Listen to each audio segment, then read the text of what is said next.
Hello. नमस्कार विद्यार्थी मित्रों, केम छो बधाई मजामा? आई होप કે બધાય સ્વસ્થ હશો, તંદુરસ્ત હશો। તો આપણે વાત કરીએ છીએ ધોરણ 11 જીવ વિજ્ઞાન એટલે કે બાયોલોજી ની અંદર પ્લાન્ટ ફિઝિયોલોજી એટલે કે વનસ્પતિ દેહધર્મ વિદ્યા, જેની અંદર ટોટલ ચેપ્ટર નંબર 11 થી લઈને 15 સુધીનો સમાવેશ થાય છે।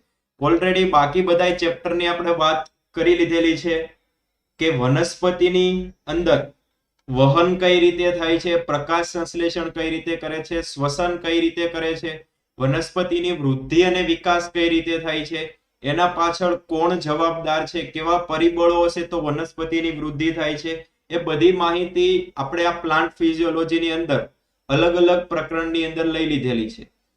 આજે આપણે વાત કરવાની છે પ્રકરણ નંબર 12 એટલે કે ખનિજ પોષણ, મિનરલ ન્યુટ્રિશન। કેવા ખનિજો, કેવા પોષક તત્વો જે વનસ્પતિ માટે જરૂરી છે, જેની આપણે ઓલરેડી એક લેક્ચરમાં પ્રસ્તાવનામાં થોડી ઘણી વાત કરી કે વનસ્પતિની અંદર આ ખનિજ પોષણ આપણે કોને કહીએ છીએ, તો કેટલાક ખનિજ ક્ષારો જે વનસ્પતિ જમીનમાંથી મૂળ દ્વારા શોષણ કરે છે, એક પ્રકારના અકાર્બનિક પોષક તત્વો કહેવામાં આવે છે। તો એ કેટલા વનસ્પતિ માટે જરૂરી છે, કેટલા નથી, કેટલા એની વૃદ્ધિ અને વિકાસ માટે જરૂરી છે, એને લગતી થોડી ઘણી વાત આપણે પ્રસ્તાવિક વાત કરી કે કેવા ખનિજ તત્વો હશે તો એને આપણે આવશ્યક ખનિજ તત્વો તરીકે ગણીએ છીએ। જેના માટેની એક પદ્ધતિ આપણે સમજ્યાતા, જેનું નામ હતું જલ સંવર્ધન। તો એ જલ સંવર્ધન પદ્ધતિ ઉપરથી આપણે નક્કી કરી શકીએ છીએ કે કેવા ખનિજ તત્વો જે વનસ્પતિ માટે જરૂરી છે કે નહીં। જો એ ખનિજ તત્વો જો એ વનસ્પતિને નહીં મળે તો એના ઉણપને, એના કારણે વનસ્પતિમાં શું સર્જાશે, ઉણપ જોવા મળશે। તો એના ઉણપના પણ કેટલાક લક્ષણો વનસ્પતિની અંદર જોવા મળે છે, એની પણ આપણે વાત કરવાની છે આગળ। ત્યારબાદ કોઈ પણ ખનિજ તત્વ છે વનસ્પતિ માટે જરૂરી છે કે નહીં, તેનું કોઈ ચોક્કસ માપદંડ હોવું જોઈએ। તો એના અલગ અલગ 3 માપદંડો છે કે કોઈ પણ ખનિજ તત્વ છે વનસ્પતિની ચયાપચય પ્રક્રિયા હોય, વૃદ્ધિની પ્રક્રિયા હોય, વિકાસની પ્રક્રિયા હોય, એની અંદર એનો ફાળો હોવો જોઈએ। અથવા તો બીજો એક માપદંડ એવી વાત કરી હતી કે એ કોઈ પણ ખનિજ તત્વની આવશ્યકતા કેવી હોવી જોઈએ, વિશિષ્ટ હોવી જોઈએ, એની પૂર્તિ કોઈ બીજા ખનિજ તત્વ દ્વારા થવી જોઈએ નહીં। તો એવું કોઈ ખનિજ તત્વ હશે તો એને આપણે શું કહીશું, આવશ્યક ખનિજ તત્વ। અને ત્રીજો માપદંડ એવો હતો કે કોઈ પણ ખનિજ તત્વ હશે વનસ્પતિમાં એનો સીધો એટલે કે પ્રત્યક્ષ જ ઉપયોગ થવો જોઈએ। તો આવા અલગ અલગ માપદંડોને આધારે આપણે નક્કી કર્યું હતું કે કેટલાક ખનિજ તત્વો કેવા હશે, એ વનસ્પતિ માટે કેવા હશે, આવશ્યક ખનિજ તત્વો હશે। ત્યારબાદ હવે આપણે આજના લેક્ચરમાં વાત કરવાની છે ખનિજ તત્વોનું વર્ગીકરણ। વર્ગીકરણ આપણે એની માત્રાને આધારે કરશું ને એક વર્ગીકરણ કરશું એના કાર્યને આધારે। વનસ્પતિની અંદર કેટલી માત્રામાં એક ખનિજ તત્વની જરૂરિયાત છે એના આધારે પણ એનું વર્ગીકરણ કરશું અને એના કાર્યને આધારે પણ એક ખનિજ તત્વોનું આપણે વર્ગીકરણ કરશું। જે ખનિજ તત્વોને વનસ્પતિને વધારે પ્રમાણમાં જરૂરિયાત હશે તો એને આપણે ગુરુ પોષક તત્વો તરીકે ઓળખીએ છીએ, અને કેટલાક ખનિજ તત્વો એવા છે જેની જરૂરિયાત છે એ આવશ્યક ખનિજ તત્વો છે પણ એની જરૂરિયાત વનસ્પતિને અલ્પ માત્રામાં છે તો એને આપણે લઘુ પોષક તત્વો તરીકે ઓળખીએ છીએ। તો એનું વર્ગીકરણ આપણે સમજવાનું છે। ત્યારબાદ આજે ગુરુ પોષક તત્વો અને લઘુ પોષક તત્વો છે એની વનસ્પતિની અંદર કેવી ભૂમિકા છે, એનું કાર્ય શું છે, વનસ્પતિની અંદર એ કેવી રીતે મદદ કરે છે એના વૃદ્ધિ અને વિકાસ માટે। તો આજનો લેક્ચર સ્ટાર્ટ કરતા પહેલા એક અગત્યની સૂચના એ છે કે જે લોકો મને હાલ યુટ્યુબમાં લાઈવ જોઈ રહ્યા છે એના માટે ખાસ એ સૂચના છે કે તમે લોકો અત્યારે જ પ્લે સ્ટોર પર જઈ વિદ્યાકુલ એપ ડાઉનલોડ કરો, કારણ કે આ એપ્લિકેશન ઉપર તમને એક સાથે એટલી બધી વસ્તુ મળે છે તો અહીંયા તમે તમારી સ્ટડીનો સારો એવો એક્સપિરિયન્સ કરી શકો છો। જેવું કે દરેક વિષયના free live lecture, physics, chemistry, maths, biology, સાયન્સના દરેક વિષયના ફ્રી લાઈવ લેક્ચર એપ્લિકેશન ઉપર ચાલે છે। ત્યારબાદ એ લાઈવ લેક્ચર દરમિયાન તમારા જે કાંઈ ડાઉટ છે એ ડાઉટ સોલ્યુશન પણ તમે આ જ એપ્લિકેશન એટલે કે વિદ્યાકુલ એપ પર કરી શકો છો। ત્યારબાદ એ લેક્ચર પૂર્ણ થયા બાદ તમે જે કાંઈ વસ્તુઓ ભણ્યા છો એનું પીડીએફ મટીરિયલ, અત્યાર સુધીના બધા જ પીડીએફ મટીરિયલ અને અત્યાર સુધીના બધા જ રેકોર્ડેડ લેક્ચર તમને આ એપ્લિકેશન ઉપર મળશે. ત્યારબાદ આગામી દિવસોમાં શેડ્યુલમાં ટાઈમ ટેબલ મુજબ કયા લેક્ચરો કઈ રીતે ગોઠવાયેલા છે, કયા ટોપિક ઉપરથી લેક્ચર આવવાના છે, એનસીઈઆરટી ના કયા પેજ નંબર ઉપરથી લેક્ચર આવવાના છે, આ બધી જ માહિતી તમને આ એક જ પ્લેટફોર્મ એટલે કે વિદ્યાકુલ એપ પર મળશે. તો અહીંયા તમે તમારા સ્ટડીનો સારો એવો એક્સપિરિયન્સ કરી શકો છો. ત્યારબાદ આગળ આપણો આજનો ફર્સ્ટ ટોપિક કે આ જે ખનિજ તત્વો છે જેને આપણે આવશ્યક ખનિજ તત્વો કહીએ છીએ, તો એ આવશ્યક ખનિજ તત્વોનું આપણે વર્ગીકરણ કરીએ. પહેલું વર્ગીકરણ કરશું એની માત્રાને આધારે, કે વનસ્પતિની અંદર કેટલી માત્રામાં એની જરૂરિયાત છે એના આધારે પહેલા આપણે એનું વર્ગીકરણ કરીએ. પહેલું આપણે વર્ગીકરણ કરીએ છીએ ખનિજ તત્વોનું માત્રાના આધારે, એટલે કે કેટલા પ્રમાણમાં એક ખનિજ તત્વો વનસ્પતિને જરૂરી છે. તો કેટલાક ખનિજ તત્વો એવા છે જે વનસ્પતિને વધારે પ્રમાણમાં જરૂરી છે, એને આપણે કહીશું ગુરુ પોષક તત્વો. ગુરુ પોષક તત્વો. કેટલાક ખનિજ તત્વો એવા છે જે વનસ્પતિ માટે આવશ્યક છે પણ એની જરૂરિયાત વનસ્પતિને અલ્પ માત્રામાં હોય, તો એને આપણે કહીશું લઘુ પોષક તત્વો. તો શેના આધારે તમે કહી શકો કે જે તે ખનિજ તત્વો એ વનસ્પતિ માટે ગુરુ પોષક તત્વ છે કે લઘુ પોષક તત્વ? તો વનસ્પતિનું આપણે શુષ્ક વજન લઈએ.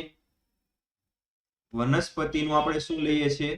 શુષ્ક વજનમાં જો કોઈ પણ ખનિજ તત્વનું પ્રમાણ 10 મિલીમોલ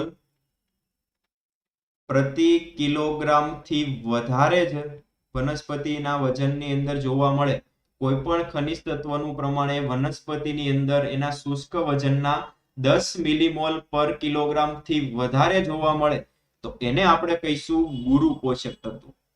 કેટલાક ખનિજ તત્વો એવા છે જે વનસ્પતિ માટે આવશ્યક હશે પણ એનું આપણે જોઈએ એનું પ્રમાણ વનસ્પતિની અંદર, તો એનું પ્રમાણ 10 મિલીમોલ પર કિલોગ્રામ કરતા કેવું હશે? ઓછું હશે. થી ઓછી જરૂર વનસ્પતિને પડે છે અથવા તો ઓછા પ્રમાણમાં એની અંદર જોવા મળે છે, તો એને કહીશું આપણે લઘુ પોષક તત્વો. તો એનું થોડું ઘણું લિસ્ટ બનાવી લઈએ કે કોનો કેવા કેવા ખનિજ તત્વોનો સમાવેશ આપણે ગુરુ પોષક તત્વોમાં કરશું, કયા ખનિજ તત્વોનો સમાવેશ આપણે લઘુ પોષક તત્વોમાં કરીએ. તો સૌથી વધારે વનસ્પતિને જરૂરિયાત હોય કાર્બન હોય, હાઇડ્રોજન હોય, ઓક્સિજન હોય, નાઇટ્રોજન હોય, ફોસ્ફરસ, સલ્ફર, પોટેશિયમ, કેલ્શિયમ અને મેગ્નેશિયમ. તો આટલા ખનિજ તત્વો એવા છે જે વનસ્પતિમાં એની અંદર એનું પ્રમાણ 10 મિલીમોલ પર કિલોગ્રામ કરતા વધુ જોવા મળે છે. એટલા માટે આ બધા પોષક તત્વોને, આ બધા ખનિજ તત્વોને આપણે શું કહીશું? ગુરુ પોષક તત્વો. ઓકે, કેટલાક ખનિજ તત્વો એવા છે જેનું પ્રમાણ 10 મિલીમોલ પર કિલોગ્રામ કરતા ઓછા પ્રમાણમાં જોવા મળે છે, જેવા કે આયર્ન હોય, મેંગેનીઝ હોય, કોપર હોય, મોલિબેડમ હોય, ઝિંક હોય, બોરોન છે, ક્લોરીન છે, નિકલ છે. તો આવા બધા ખનિજ તત્વો એવા છે જેનું પ્રમાણ 10 મિલીમોલ પર કિલોગ્રામ કરતા ઓછું પ્રમાણ જોવા મળે છે, તો એને કહીશું આપણે લઘુ પોષક તત્વો. એવું નથી કે લઘુ પોષક તત્વો છે તો એના પ્રમાણ અલ્પ માત્રામાં જરૂરી છે તો એના વગર વનસ્પતિની વૃદ્ધિ વિકાસ થશે. બંને આવશ્યક ખનિજ તત્વો છે, બંનેનું પ્રમાણ જો વનસ્પતિને એની ઉણપ સર્જાશે તો એના ઉણપના લક્ષણો વનસ્પતિની વૃદ્ધિ અને વિકાસ ઉપર જોવા મળશે. એ વનસ્પતિની વૃદ્ધિ અને વિકાસ અવરોધ હશે. એ વનસ્પતિ પુખ્તતાએ પહોંચી નહીં શકે, એની અંદર ફળનું નિર્માણ, પુષ્પનું નિર્માણ, કાંઈ આગળ એની વૃદ્ધિ નહીં થાય.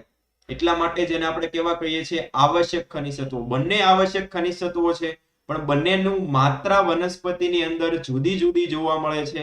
એના આધારે એના આપણે બે પ્રકાર પાડ્યા. એકને કીધું ગુરુ પોષક તત્વો અને બીજા છે લઘુ પોષક તત્વો.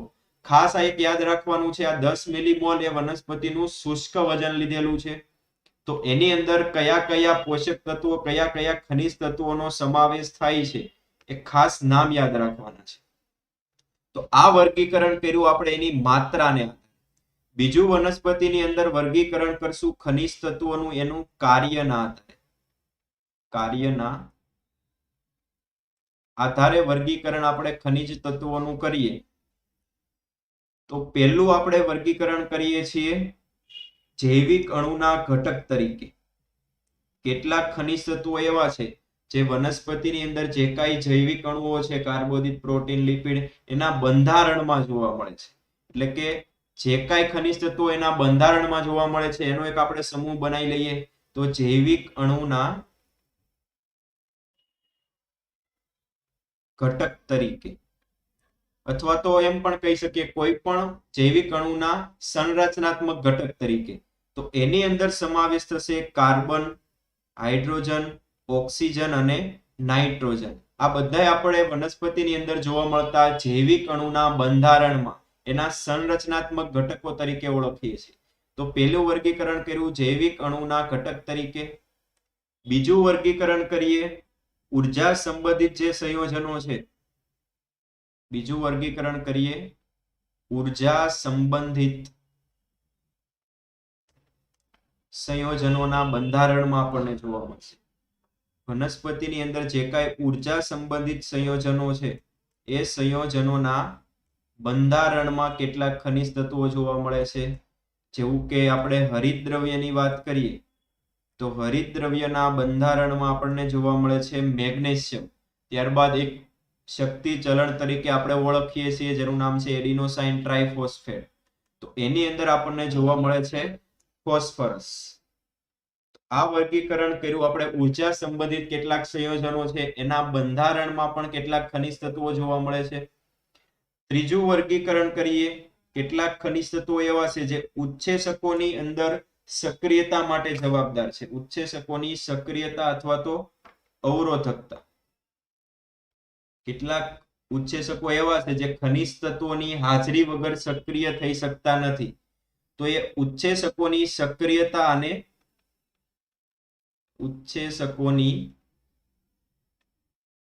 સક્રિયતા અને અવરોધકતામાં પણ કેટલાક ખનિજ તત્વો જરૂરી છે. જેમ કે મેગ્નેશિયમની વાત કરીએ Mg+2 એ સક્રિય કરે છે રૂબિસ્કો. આ ઉત્સેચક ઓલરેડી આપણે આગળના ચેપ્ટરો આ પ્લાન્ટ ફિઝિયોલોજીની અંદર પ્રકાશ સંશ્લેષણની અંદર કઈ રીતે જરૂરી છે એની પણ વાત કરી. ત્યારબાદ શ્વસનની અંદર પણ વાત કરી હતી કે PPKs ફોસ્ફોઇનોલ પાયરુવિક એસિડ આ બંને બંને ઉત્સેચકોની સક્રિયતા માટે મેગ્નેશિયમ જરૂરી છે. ત્યારબાદ ઝીંકની વાત કરીએ તો શ્વસનની અંદર આપણે એક આથવણ પ્રક્રિયા જોઈ હતી. એની અંદર એક ઉત્સેચક વપરાણો હતો એનું નામ હતું આલ્કોહોલ ડિહાઇડ્રોજિનેઝ. તો આ ઝીંક ઉત્સેચક એવો છે, ઝીંક ખનિજ તત્વ એવું છે જે આ ઉત્સેચકની સક્રિયતા માટે જવાબદાર છે. ત્યારબાદ મોલિબ્ડેનમ છે. આ ચેપ્ટરની લાસ્ટમાં આપણે નાઇટ્રોજન ચક્ર વિશે ભણશું. એની અંદર આપણે જોઈશું કે આ મોલિબ્ડેનમ છે એક ઉત્સેચક છે જેનું નામ છે નાઇટ્રોજિનેઝ. તો આ નાઇટ્રોજિનેઝ ઉત્સેચકની સક્રિયતા માટે જવાબદાર છે મોલિબ્ડેનમ ખનિજ તત્વ. તો કેટલાક ખનિજ તત્વો એવા છે જે ઉત્સેચકોની સક્રિયતા માટે જવાબદાર છે. તો એનું એક વર્ગીકરણ આપણે અલગથી કર્યું. ત્યારબાદ કેટલાક ખનિજ તત્વો એવા છે જે વનસ્પતિની અંદર આશ્રુતિનું નિયમન કરે છે. કેટલાક ખનિજ તત્વો વનસ્પતિની અંદર શું કરે છે? આશ્રુતિનું શું કરે છે? નિયમન કરે છે. આશ્રુતિનું નિયમન એટલે કે આપણે વનસ્પતિની અંદર આપણે જોયું હતું કે પર્ણરંધ્ર છે એ પર્ણરંધ્ર ખુલવા અને બંધ થવાની ક્રિયા એની ફરતે આવેલા જે રક્ષક કોષો છે એ રક્ષક કોષોની આસુનતા ઉપર રહેલા છે. તો એ રક્ષક કોષોની આસુનતા જળવાય એનું નિયમન છે કેટલાક ખનિજ તત્વો દ્વારા થાય છે. તો આશ્રુતિનું નિયમન એ ખનિજ તત્વ દ્વારા થાય છે જેનું નામ છે પોટેશિયમ, જે પર્ણરંધ્રને ખુલ્લા અને બંધ થવાનું નિયમન કરે. રક્ષક કોષો પાણી ગુમાવે છે, પાણી મેળવે છે. તો એ આશ્રુતિ રક્ષક કોષોની અંદર થાય છે. એના પાછળ જવાબદાર જે ખનિજ તત્વ છે જેનું નામ છે પોટેશિયમ.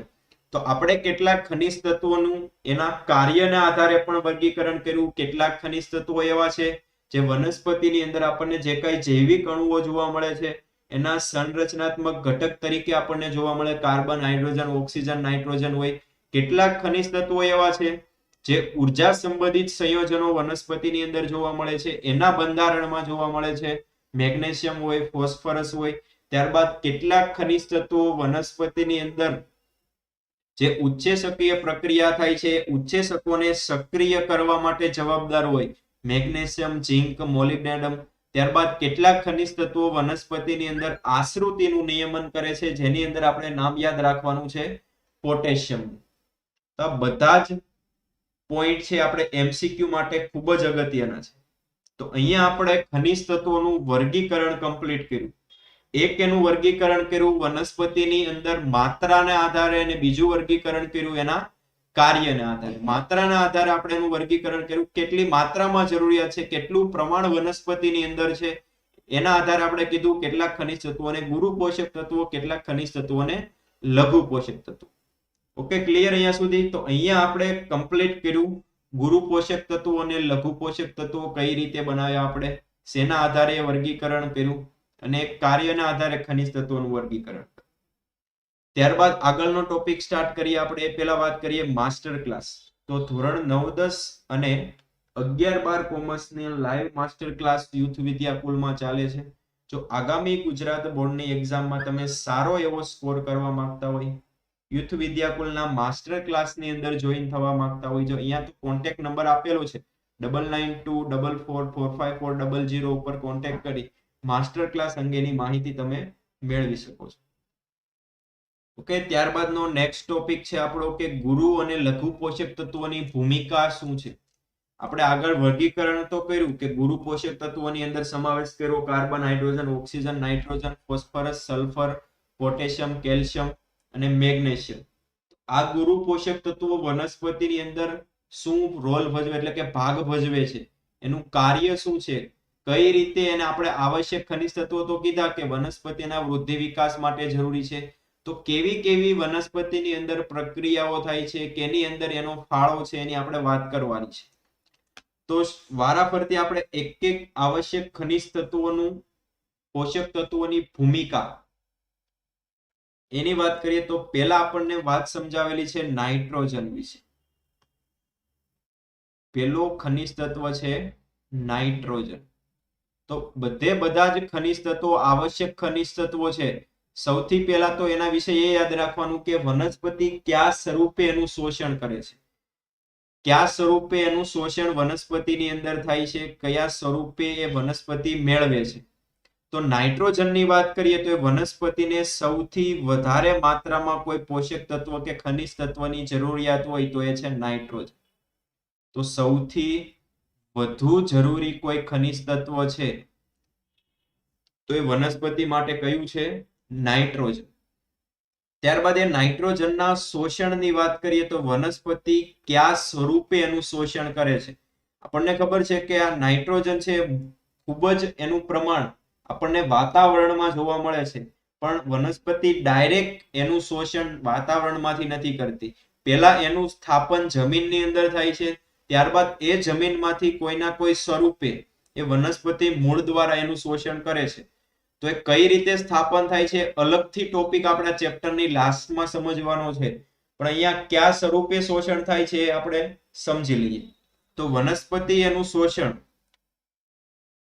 કયા સ્વરૂપે કરે છે? નાઇટ્રાઇટ સ્વરૂપે કરે છે, અથવા તો નાઇટ્રેટ સ્વરૂપે પણ કરે છે, અને એમોનિયમ સ્વરૂપે પણ કરે છે. તો આ ત્રણ સ્વરૂપ આપણને વનસ્પતિ જે મૂળ દ્વારા શોષણ કરે છે જમીનમાંથી કરશે, તો આ સ્વરૂપ નાઇટ્રોજન વાતાવરણમાં મુક્ત રીતે N2 સ્વરૂપે છે, તો એનું રૂપાંતરણ કઈ રીતે નાઇટ્રાઇટ, નાઇટ્રેટ અને એમોનિયમમાં થાય છે એ અલગથી ટોપિક આપણે ભણવાનો છે નાઇટ્રોજનના સ્થાપન વિશે. તો અહીંયા ખાલી એ જ યાદ રાખવાનું છે કે વનસ્પતિ નાઇટ્રોજનનું શોષણ કયા સ્વરૂપે કરે છે. તેમાં સૌથી વધુ વનસ્પતિ જો નાઇટ્રોજનનું શોષણ કરે છે તો કયા સ્વરૂપે કરે છે? નાઇટ્રેટ સ્વરૂપે. સૌથી વધુ શોષણ વનસ્પતિ નાઇટ્રોજનનું નાઇટ્રેટ સ્વરૂપે કરે છે. ત્યારબાદ એની જરૂરિયાતની વાત કરીએ, અથવા તો એની ભૂમિકા પણ લખી શકો કે નાઇટ્રોજનની જરૂરિયાત વનસ્પતિને કઈ કઈ જગ્યાએ છે ઓલરેડી આપણે એના વર્ગીકરણમાં જોયેલું કે કેટલાક કે જૈવિક અણુઓ વનસ્પતિની અંદર જોવા મળે છે. જૈવિક અણુના સંરચનાત્મક ઘટક તરીકે આપણે નાઇટ્રોજનને લીધો હતો. તો કયા કયા જૈવિક અણુઓ છે? તો નાઇટ્રોજનની જરૂરિયાત પ્રોટીન છે, ન્યુક્લિક એસિડ છે, ત્યારબાદ કેટલાક વિટામિન હોય અને અંતઃસ્ત્રાવો એના બંધારણીય ઘટક તરીકે. અંતઃસ્ત્રાવો આ બધાય પ્રોટીન, ન્યુક્લિક એસિડ, વિટામિન અને અંતઃસ્ત્રાવોના બંધારણીય ઘટક તરીકે એના બંધારણમાં આપણને કોણ જોવા મળશે? નાઇટ્રોજન જોવા મળશે.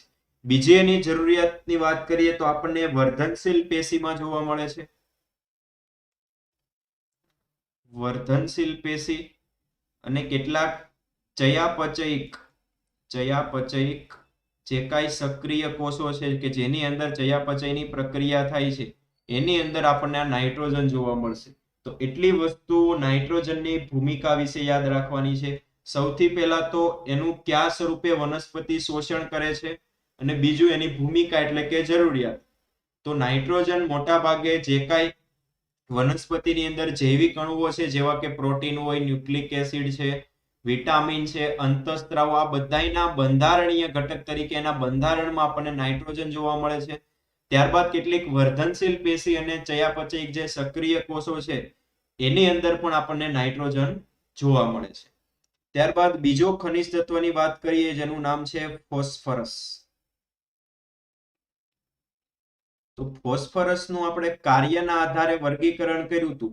એની અંદર આપણે જોયું હતું કે એ ફોસ્ફરસ આપણને જોવા મળે છે ઉર્જા સંબંધિત જે કાંઈ સંયોજનો છે એના બંધારણમાં જોવા મળે છે, જેમ કે એટીપી, એડિનોસાઇન ટ્રાઇફોસ્ફેટ. તો એની અંદર એના બંધારણમાં આપણને ફોસ્ફરસ જોવા મળે છે. એ પહેલા વાત કરીએ કે વનસ્પતિ આ ફોસ્ફરસનું શોષણ જમીનમાંથી કયા સ્વરૂપે કરે છે? તો એનું શોષણ વનસ્પતિ H3PO4-1 કે SPO4-2 સ્વરૂપે શોષણ કરે છે, એટલે કે એના આયન સ્વરૂપે શોષણ કરે છે. ત્યારબાદ એની જરૂરિયાતની વાત કરીએ તો કેટલાક બંધારણીય ઘટક તરીકે આપણને ફોસ્ફરસ જોવા મળે છે. તો કોષરસ પટલ હોય, ત્યારબાદ પ્રોટીન છે, ત્યારબાદ ન્યુક્લિક એસિડ, ત્યારબાદ ન્યુક્લિયોટાઇડ, ત્યારબાદ આ ફોસ્ફરસની જરૂરિયાત ફોસ્ફોરાયલેશન પ્રક્રિયા છે. ફોસ્ફોરાયલેશન પ્રક્રિયામાં પણ ફોસ્ફરસ જરૂરી છે. આપણે એટીપી નું નિર્માણ કર્યું હતું ત્યારે એડીપી નું આપણે ફોસ્ફોરીકરણ અથવા તો ફોસ્ફોરાયલેશન કર્યું હતું ત્યારે જ એટીપી બન્યું હતું. તો એડીપી નું આપણે ફોસ્ફોરાયલેશન કરીએ એની સાથે ફોસ્ફેટ જોડીએ ત્યારે જ એમાંથી આપણને એટીપી બન્યું હતું. તો એની અંદર આ જે ફોસ્ફરસ જોડાણો આ જે પ્રક્રિયા છે એને આપણે કહીએ છીએ ફોસ્ફોરાયલેશન.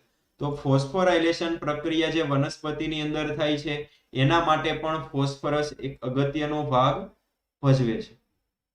ઓકે, તો એટલી વસ્તુ આપણે ફોસ્ફરસ વિશે યાદ રાખવાની છે. ત્યારબાદ એક અગત્યનો બીજો એક આગળનો ખનિજ તત્વ છે જેનું નામ છે પોટેશિયમ. જેના વર્ગીકરણમાં આપણે જોયું હતું કે પોટેશિયમ વનસ્પતિની અંદર આશ્રુતિનું નિયમન કરે છે. તો આ પોટેશિયમનું શોષણ વનસ્પતિ કયા સ્વરૂપે કરે છે ખાસ યાદ રાખવાનું છે. પોટેશિયમ નહીં પણ દરેક ખનિજ તત્વો છે, પોષક તત્વો છે, એનું શોષણ કયા સ્વરૂપે થાય છે? MCQ માં ખાસ પૂછાઈ શકે એવો પ્રશ્ન છે. આ બધા જ પોષક તત્વોની શરૂઆતમાં આ પોઈન્ટ તો લખવાનો છે કે પોટેશિયમ હોય, ફોસ્ફરસ હોય, નાઇટ્રોજન હોય, કેલ્શિયમ, મેગ્નેશિયમ, સલ્ફર, આગળ બધાની વાત કરવાની છે. તો સૌથી પહેલો પોઈન્ટ આ બધાની અંદર એ જ આવશે કે વનસ્પતિ આ બધા જ ખનિજ તત્વો, પોષક તત્વોનું શોષણ કયા સ્વરૂપે કરે છે. એવું નથી કે પોટેશિયમ કે સ્વરૂપે જ આપણને એનું શોષણ જોવા મળશે. કોઈના કોઈ આયન સ્વરૂપે અથવા તો કોઈના કોઈ સંયોજન સ્વરૂપે એનું શોષણ વનસ્પતિ જમીનમાંથી મૂળ દ્વારા કરે છે. તો અહીંયા પોટેશિયમનું શોષણ થશે K+ સ્વરૂપે. ત્યારબાદ એની જરૂરિયાતની વાત કરીએ, એની ભૂમિકાની વાત કરીએ તો આ પોટેશિયમ છે એ મોટા ભાગે આપણને વર્ધમાન પેશી અથવા તો વર્ધનશીલ પેશીની અંદર જોવા મળે છે. ત્યારબાદ કેટલીક નવી વિકાસ પામતી જે કાંઈ કલિકાઓ છે એ કલિકાઓમાં જોવા મળે છે, પર્ણોમાં જોવા મળે છે, મૂળના ટોચના ભાગે જેને કહીએ છીએ આપણે મૂલાગ્ર, તો એની અંદર પણ આપણને પોટેશિયમ જોવા મળશે. ત્યારબાદ આ જે પોટેશિયમ છે એ કોષોમાં ધન આયન અને ઋણ આયન, ધન આયન અને ઋણ આયનનું શું કરે છે? સંતુલન જાળવે છે. કોષોની અંદર જે આયનિક સંતુલન, એમ પણ લખી શકો કે વનસ્પતિની અંદર જે કાંઈ કોષો છે એ કોષોનું આયનિક સંતુલન જાળવવામાં પોટેશિયમનો એક અગત્યનો ફાળો છે. ત્યારબાદ વનસ્પતિમાં જે પ્રોટીન સંશ્લેષણ થાય છે, પ્રોટીન સંશ્લેષણ એની અંદર પણ પોટેશિયમ એક અગત્યનો ભાગ ભજવે છે. ત્યારબાદ આગળ એના વર્ગીકરણની અંદર પણ જોયું હતું કે પોટેશિયમ આશ્રુતિનું નિયમન કરે છે. એના લીધે જ પર્ણરંધ્રો છે એ પર્ણરંધ્રો ખુલ્લા અને બંધ થાય છે. એની પાછળ પણ જવાબદાર કોણ છે? પોટેશિયમ છે. રક્ષક કોષોની આસુનતા જાળવવા, જેના લીધે જ એ પર્ણરંધ્ર ખુલ્લું અને બંધ થાય છે, તો એના પાછળ જવાબદાર પણ કોણ છે? પોટેશિયમ છે. ત્યારબાદ એક અલગ એની જરૂરિયાત છે કે વનસ્પતિની અંદર કેટલાક ઉચ્છેસકોની સક્રિયતા માટે જવાબદાર છે, અથવા તો એમ પણ કહી શકીએ કે કોષોની શું જાળવે છે? આસુનતા જાળવે છે, જેના લીધે જ આપણે પર્ણરંધ્ર ખુલ્લું અને બંધ કરી શકીએ, જેના લીધે જ બાષ્પોસર્જન પ્રક્રિયા વનસ્પતિની અંદર થાય છે એ શક્ય બની. ઓકે, તો એટલી વસ્તુ આપણે પોટેશિયમ વિશે યાદ રાખવાની છે. ત્યારબાદ આગળ વાત કરીએ અગત્યનો જે નીટ માટે ખાસ એમાંથી પ્રશ્ન પૂછાય છે, જે ખનિજ તત્વ છે જેનું નામ છે કેલ્શિયમ. તો બધા જ પોષક તત્વોની જેમ વનસ્પતિ આ કેલ્શિયમનું કયા સ્વરૂપે શોષણ કરે છે? તો એનું શોષણ થાય એના આયન સ્વરૂપે, એટલે કે Ca+2 સ્વરૂપે. વનસ્પતિ કેલ્શિયમનું શોષણ જમીનમાંથી Ca+2 સ્વરૂપે કરે છે. ત્યારબાદ એની પણ ભૂમિકાની વાત કરીએ તો કેલ્શિયમની ભૂમિકા એ પણ આપણને ક્યાં જોવા મળે છે? વર્ધનશીલ પેશીમાં. ત્યારબાદ કેટલાક વિભેદન પામતી પેશી હશે. હવે વિભેદન કોને કહેવાય? ઓલરેડી આપણે ચેપ્ટર નંબર 15 આની આગળનું ચેપ્ટર વાત કરી હતી કે વર્ધનશીલ પેશીના જે કોષો કોષ વિભાજન પામે છે, એમાંથી કેટલાક કોષો કોષ વિભાજન પામવાનું ગુમાવીને વનસ્પતિની અંદર કેટલીક પેશીના નિર્માણમાં ભાગ ભજવે છે. જેવા કે કાર્યના આધારે એનું શું થાય છે? એક સમૂહ બનશે. એ જે સમૂહ બન્યું એને આપણે કહીશું વિભેદન. એટલે કે એ હવે કોષ વિભાજન કરવાનું શું કરે છે? ગુમાવે છે. તો કેટલીક વિભેદન પામતી પેશી છે, એ વિભેદન પામતી પેશીની અંદર પણ આપણને શું જોવા મળે છે? કેલ્શિયમ જોવા મળે છે. ત્યારબાદ એક અલગથી જરૂરિયાત છે કે જે બે કોષો વચ્ચે જે મધ્ય પટલનું નિર્માણ થાય છે, મધ્ય પટલનું બંધારણમાં આપણને જોવા મળે છે કેલ્શિયમ પેક્ટેટ. એ મધ્ય પટલ બનેલું હોય કેલ્શિયમ પેક્ટેટનું, તો એના બંધારણમાં પણ આપણને કેલ્શિયમ જોવા મળે છે. ત્યારબાદ કોષ વિભાજન દરમિયાન જે સમસૂત્રી ત્રાકનું નિર્માણ થાય છે, સમસૂત્રી ત્રાકના નિર્માણમાં પણ કેલ્શિયમ જરૂરી છે. ત્યારબાદ આ કેલ્શિયમનો સંગ્રહ કેમાં થાય છે? જૂના પર્ણો, પુખ્ત પર્ણો હશે એ જૂના પર્ણોમાં કેલ્શિયમનું શું થાય છે? સંગ્રહ થાય છે. ત્યારબાદ કોષરસ પટલની જે પ્રવેશશીલતા છે, કોષરસ પટલને આપણે પસંદગીમાન પ્રવેશશીલ પટલ કહીએ છીએ, તો એના બંધારણમાં એ પ્રવેશશીલતા માટે કોષરસ પટલના પ્રવેશશીલતા માટે પણ કોણ જરૂરી છે? કેલ્શિયમ જરૂર છે. ત્યારબાદ કેટલાક ઉચ્છેસકોની સક્રિયતા માટે, ઉચ્છેસકોની સક્રિયતા માટે પણ કેલ્શિયમ જરૂરી છે. અને કેટલીક ચયાપચયની પ્રક્રિયાઓ થાય છે, આ ચયાપચય પ્રક્રિયાઓનું પણ શું કરે છે? નિયમન કરે છે. એટલી બધી જરૂરિયાત કેલ્શિયમની વનસ્પતિની અંદર છે આ બધી જરૂરિયાત તમારે યાદ રાખવાની છે. આ બધી એક એક લાઈન એમસીક્યુ માં પૂછાઈ શકે છે, જોડકા સ્વરૂપે પૂછાઈ શકે છે. તો ખાસ બધાય ખનિજ તત્વોની ભૂમિકા વનસ્પતિની અંદર કેવી છે એ તમારે ચોક્કસ યાદ રાખવાની થશે. ક્લિયર? આગળ વાત કરીએ ખનિજ તત્વ, તો એ છે મેગ્નેશિયમ. તો બધાય ખનિજ તત્વોની જેમ મેગ્નેશિયમનું શોષણ વનસ્પતિ કયા સ્વરૂપે કરે છે? એનું પણ આયન સ્વરૂપે કરે છે, Mg+2 સ્વરૂપે. તો Mg+2 મેગ્નેશિયમ એક તો હરિતદ્રવ્યના બંધારણમાં આપણને જોવા મળે છે, કેટલાક ઉચ્ચેસકો આપણે એના કાર્યને આધારે વર્ગીકરણ કર્યું તો રૂબિસ્કો અને પીપીકેઝ બંને ઉચ્ચેસકોની સક્રિયતા માટે પણ આ મેગ્નેશિયમ જરૂરી છે. તો એમ આપણે લખી શકીએ એની જરૂરિયાતમાં ઉચ્ચેસકોની સક્રિયતા માટે જરૂરી છે. તો જે કાંઈ પ્રકાશ સંશ્લેષણની અંદર જે રૂબિસ્કો છે, ત્યારબાદ શ્વસનની અંદર કેટલાક ઉચ્ચેસકો છે, તો આ બંને પ્રક્રિયાની અંદર જે કાંઈ ઉચ્ચેસકો છે એ ઉચ્ચેસકોની સક્રિયતા માટે કોણ જરૂરી છે? મેગ્નેશિયમ જરૂરી છે. ત્યારબાદ જે ન્યુક્લિક એસિડ વનસ્પતિની અંદર જોવા મળે છે, જેમ કે ડીએનએ હોય, આરએનએ હોય, એ ડીએનએ અને આરએનએ ના સંશ્લેષણમાં પણ મેગ્નેશિયમ એક અગત્યનો ફાળો ભજવે છે. તો એક બીજું એનું કાર્ય છે. ત્યારબાદ ક્લોરોફિલ, હરિતદ્રવ્ય કહી શકીએ ને આપણે. તો ક્લોરોફિલના બંધારણના એના કેન્દ્ર સ્થાને આપણને મેગ્નેશિયમ જોવા મળશે. ત્યારબાદ રિબોઝોમ્સનું એ બંધારણ પણ જાળવે છે. તો એટલી વસ્તુ આપણે મેગ્નેશિયમ વિશે યાદ રાખવાની છે. ઓકે,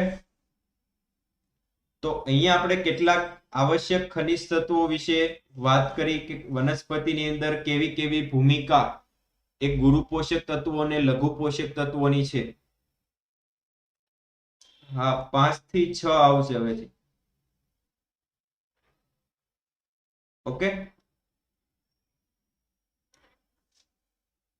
ચાલો તો આજે આપણે અહીંયા સુધી રાખશું. બાકીના જે ખનિજ તત્વો છે એની આવશ્યકતા આપણે, કે થોડો હેલ્થ પ્રોબ્લેમ હતો. ઓકે, હવેથી રેગ્યુલર કન્ટિન્યુ સેટરડે સન્ડે પણ આવશે.